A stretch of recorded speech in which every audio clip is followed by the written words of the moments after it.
सोचिए जरा, आपको वादा किया जाए कि आपके खोए हुए क्रिप्टो का 85% आपको वापस मिलेगा, लेकिन असल में आपका 85% काट लिया जाए तो? आज हम वजीरेक्स हैक के बाद एक यूजर के ऐसे ही हैरान करने वाले अनुभव को समझने की कोशिश कर रहे हैं, और ये सब कुछ उनकी अपनी रिपोर्ट पर आधारित है। बस यही एक लाइन पूरी कहानी बयां कर देती है। एक वादा था और एक हकीकत थी जो वादे से बिल्कुल उल्टी निकली। तो चलिए देखते हैं कि आखिर चीजें इतनी गलत हुई कैसे। तो आखिर ये सब शुरू कैसे हुआ? इस पूरी कहानी को समझने के लिए हमें थोड़ा पीछे जाना होगा, उस हैक तक और उसके बाद किए गए इस बड़े वादे तक।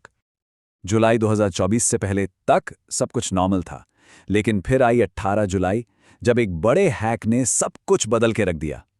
अब इस मुश्किल सिचुएशन को संभालने के लिए वजीरेक्स ने एक पब्लिक प्रॉमिस किया कि सभी यूजर्स को उनके फंड्स का 85% वापस लौटाया जाएगा। सुनने में तो काफी अच्छा लगता है ना, पर जैसा कि हम देखेंगे, असली कहानी तो इसके बाद शुरू होती है। तो वादा था 85% का, लेकिन असलियत क्या थी? बस यहीं पर कहानी एक बहुत ही अजीब मोड़ लेती है। जरा एक्सआरपी के केस को देखिए। वादा था कि 85% फंड वापस मिलेंगे, जिसका मतलब हुआ कि 15% का नुकसान होगा। पर इस यूजर के हिसाब से उन्हें सिर्फ 15% फंड ही वापस मिला, यानी सीधा सीधा 85% का जबरदस्त नुकसान। मतलब जो वादा किया था उसका ठीक उल्टा। और देखिए, ये सिर्फ परसेंटेजेस की बात नहीं है, ये असली पैसा है। सिर्फ एक्सआरपी में ही इस यूजर को लगभग 86,000 रुपए का नुकसान हुआ। उनकी जो होल्डिंग करीब 1 लाख रुपए की थी, वो रातों रात सिर्फ 14,000 रुपए की रह गई। ये किसी के लिए भी बहुत बड़ा झटका है। और अफसोस, ये कहानी यहीं पर खत्म नहीं होती। एक्सआरपी तो सिर्फ एक शुरुआत थी। जब हम दूसरे कॉइन्स पर नजर डालते हैं तो एक परेशान करने वाला पैटर्न साफ दिखाई देता है।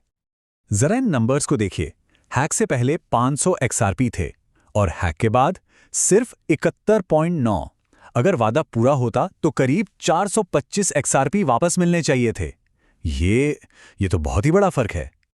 और देखिए, ये सिर्फ एक्सआरपी की बात नहीं थी। सुलाना में 40% की कटौती हुई। आईसीपी, कार्डानो, शिबा इनू, इन सब में 30% की कटौती।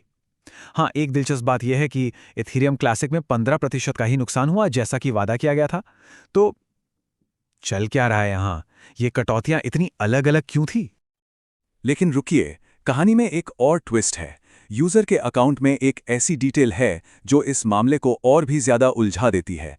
एक ऐसा कॉइन था जो इस पूरे पैटर्न से बिल्कुल अलग था। और वो अपवाद था इथेरियम। यहां यूजर की रिपोर्ट के मुताबिक सब कुछ एकदम वादे के हिसाब से हुआ। हैक से पहले 0.2 ETH थे और हैक के बाद 0.17 ETH वापस आ गए। ये एकदम सटीक 85% की वापसी है। तो सवाल ये उठता है कि अगर ये इथेरियम के लिए सही हो सकता था, तो फिर बाकी कॉइन्स के साथ इतना बड़ा गड़बड़झाला कैसे हुआ? ये सारी बातें हमें कुछ बहुत ही गंभीर सवालों के सामने लाकर खड़ा कर देती हैं। सवाल जो सीधे इस यूजर के अनुभव से जुड़े हैं। और आखिर में सारी बात इसी एक सवाल पर आके टिक जाती है, जो सीधे यूजर की तरफ से है। और उनका जो शब्द है लूटा जा रहा है, वो उनकी फ्रस्ट्रेशन को साफ साफ दिखाता है। ये एक ऐसा सवाल है जिसका जवाब मिलना अभी बाकी है। दिन के आखिर में ये यूजर सिर्फ वही मांग रहा है जिसका उससे वादा किया गया था। उनका ये केस क्रिप्टो की दुनिया में विश्वास और पारदर्शिता पर बहुत बड़े सवाल खड़े करता है कि जब हालात बिगड़ते हैं तो क्या वादों का कोई मतलब रह जाता है?